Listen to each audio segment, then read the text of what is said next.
When Mitch McConnell, the Republican leader in the Senate, was asked what Republicans would do if they took back the Senate majority, he said this. That is a very good question, and I'll let you know when we take it back.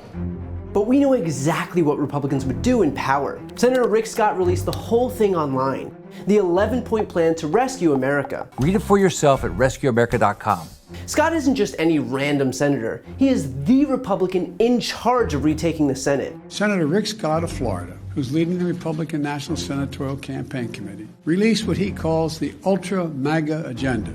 Now, Mitch McConnell is not happy with Scott releasing his plan. That will not be part of a Republican Senate majority agenda. But Scott's plan didn't come out of nowhere. It's backed by the Heritage Foundation, the most powerful think tank on the right, which hosted him for a speech rolling out the plan. Washington needs to understand that it isn't just enough to win elections, that when those elections are presumably won by the conservative side, there needs to be a conservative governing plan. We took a deep dive into Scott's 11 points and found out that there is a conservative governing plan, a plan to enrich corporations and the ultra-wealthy at the cost of working people. Mitch McConnell claims that Scott's proposal isn't the Republican agenda, but we've got the receipts. Republicans have been pushing similar dangerous policies for decades. This is The Classroom from More Perfect Union. There's a lot in Scott's plan. The plan calls for the end to our economic relationship with communist China. There are two genders. We're going to build the dam wall. Unborn babies. Judeo-Christian militant left wing. We're all made in the image of God. Every child in every school learn that America is the greatest country in the world. But we want to focus on a few points that will most affect America's working people. So let's start with sections 6 and 7. Scott's plan says we will drastically simplify the tax code, and all Americans should pay some income tax to have skin in the game, even if it's a small amount. Currently, over half of Americans pay no income tax. So what does that actually mean? A minimum income tax, even for people with little or no income, rather than taxing people at the top income brackets. So when he says all Americans should pay, he isn't targeting the ultra-rich and corporations who actually evade taxes, but millions of working people who are struggling to make ends meet. Scott hasn't released the numbers of his tax plan, but the Tax Policy Center at the Brookings Institute estimates a plan like this would raise taxes on 50% of American households. People who make under $27,000 a year would pay an extra $1,000 a year, and it would be even worse if they have kids, as much as $5,000 a year in extra tax spendings. All in all, 80% of the hike would be shouldered by households making $54,000 or less, and almost all of it would be paid by people making less than $100,000. And because 85% of Americans fall into that category, chances are pretty good that you will be paying more. This is again part of the long-term plan. The brains of the operation, the Heritage Foundation, has long advocated for increasing the number of Americans who are subject to taxation. Back to Mitch McConnell. He says he doesn't want to talk about Scott's agenda, but we know the truth. Scott's agenda is the party's agenda and McConnell's agenda. Why not, in putting this bill together, make it so that you could say everybody in the middle class will get a tax cut that's permanent? Well, it's impossible to do that. We have an outrageously high corporate tax rate. We need to do something about that.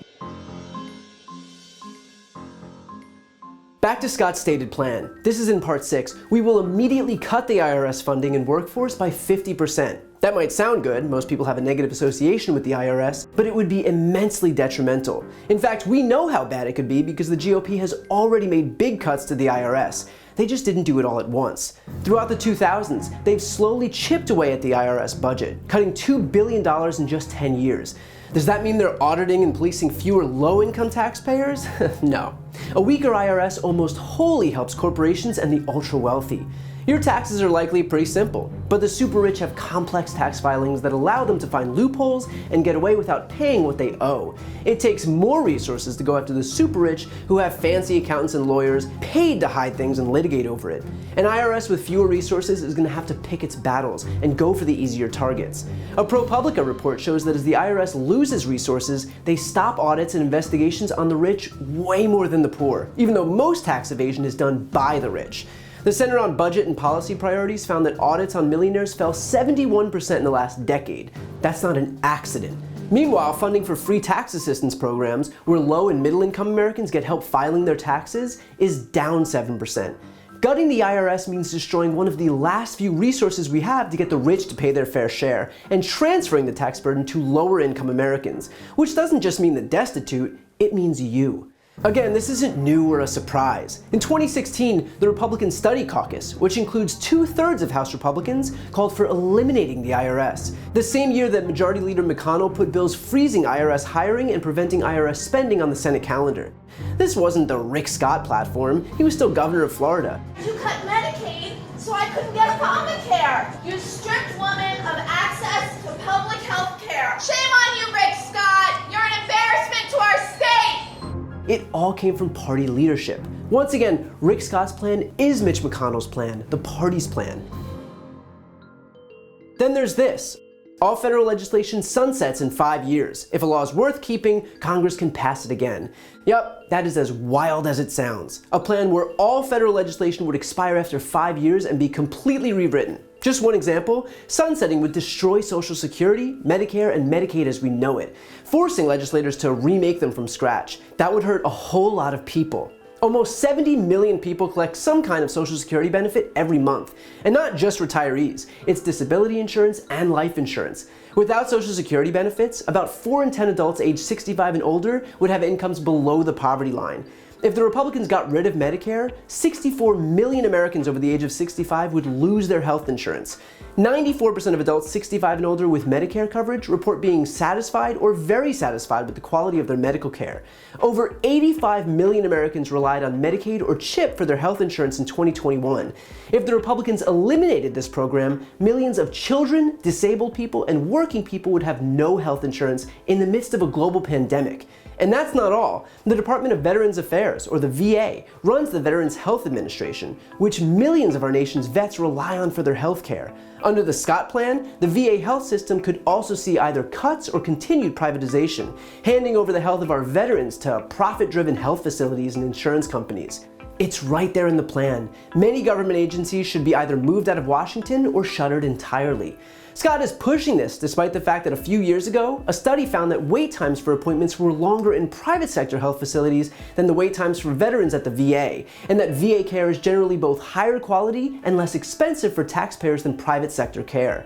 As wild as it sounds for Scott to propose eliminating or privatizing these programs, it's long been part of the conservative dreams to privatize, weaken, or destroy all programs which help working people. Like in 2005, when Senator McConnell rose to support President George W. Bush's Social Security privatization program called Voluntary Personal Retirement Accounts. Voluntary personal retirement accounts are the best way to ensure that Social Security remains strong. A system designed for the 1930s just doesn't fit the 21st century.